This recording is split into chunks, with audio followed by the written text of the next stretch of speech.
The first ships arrived on a Tuesday. They descended through Earth's atmosphere with impossible grace, their hulls gleaming like polished obsidian under the midday sun. 7 vessels in total, each one larger than any aircraft carrier humanity had ever built. They positioned themselves above major cities: New York, London, Beijing, Moscow, New Delhi, Cairo, and Rio de Janeiro. Admiral Thomas Green watched the monitors at NORAD with a frown etched deeply into his weathered face. 30 years of military service had not prepared him for this moment. "Still no response to our communications," Lieutenant Wilson reported, her voice steady despite the tension filling the room. Green nodded. "Keep trying all frequencies, and get me the president." Hours passed before the visitors finally responded. Their message was transmitted simultaneously to every electronic device on the planet, bypassing all security protocols as if they were non-existent. "People of Earth." The message began in perfect English, though reports confirmed it appeared in the native language of whoever was listening.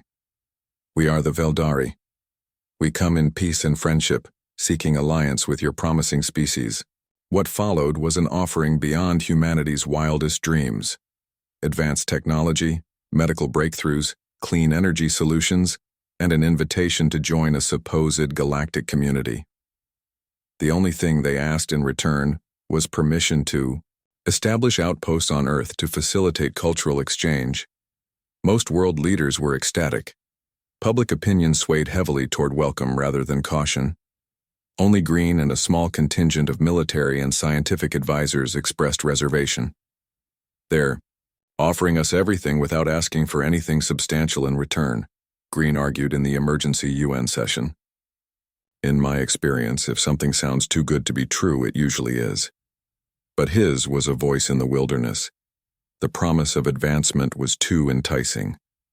Within days, agreements were signed, and the Veldari began establishing their outposts. Dr. Anna Miller, a xenobiologist drafted to study the visitors, shared Green's skepticism. "Their biological structure is remarkably similar to ours," she noted during a classified briefing.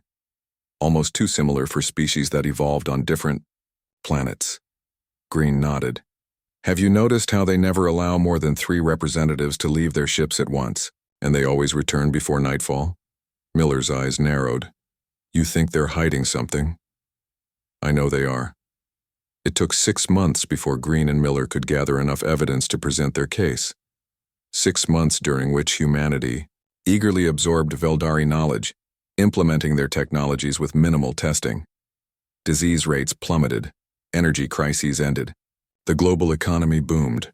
Green's small team worked in secret, analyzing patterns in Veldari behavior and subtle inconsistencies in their story. When they finally discovered the truth, it was almost too late. "They're not the Veldari," Green explained to the hastily assembled Joint Chiefs. "According to our findings, the real Veldari were wiped out centuries ago by these beings. They're parasites, using advanced technology to mimic other species until they can implement their true agenda." The evidence was compelling. Microscopic changes in Earth's atmosphere composition, subtle alterations to the new technologies that would, over time, make humans more susceptible to control, and most damning of all, intercepted communications between the ships revealing their true intentions. When confronted with this evidence, the world leaders who had championed cooperation were hesitant to act. "Even if what you say is true," the American president told Green, "we can't simply attack them. Their technology far outpaces our own." "We don't need to attack," Green replied. "Not yet, but we need to prepare." Dr. Miller had discovered a potential weakness in their physiology: sensitivity to a specific frequency of sound waves coupled with a particular radioactive isotope. The combination disrupted their ability to maintain their mimicry. Green's plan was simple but dangerous: simultaneously expose the visitors at all 7 locations while a coordinated military strike targeted their ships. "If we fail," he warned, "they'll know we know, and then nothing will stop them from implementing their endgame immediately." The operation was set for midnight GMT. As the countdown reached 0, Facilities worldwide activated the frequency emitters laced with the isotope. For several agonizing moments, nothing happened. Then the screaming began.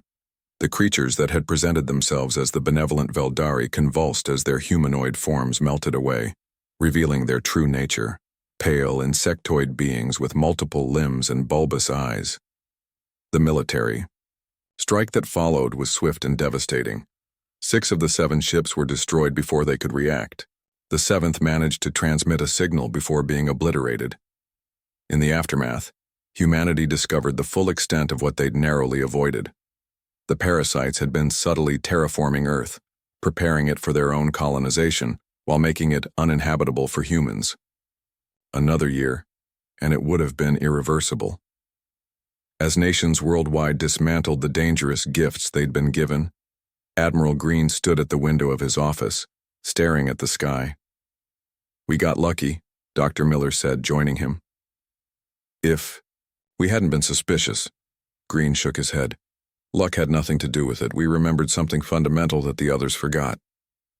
"What's that?" "Trust must be earned, not freely given, especially when dealing with the unknown." They stood in silence. Both knew the battle wasn't over. The 7th ship had sent a message. Somewhere in the vast darkness of space, more of these creatures now knew about Earth, and they knew that their advance team had failed. Next time, humanity would be ready. Outside, the night sky seemed darker than before, the stars a little more distant.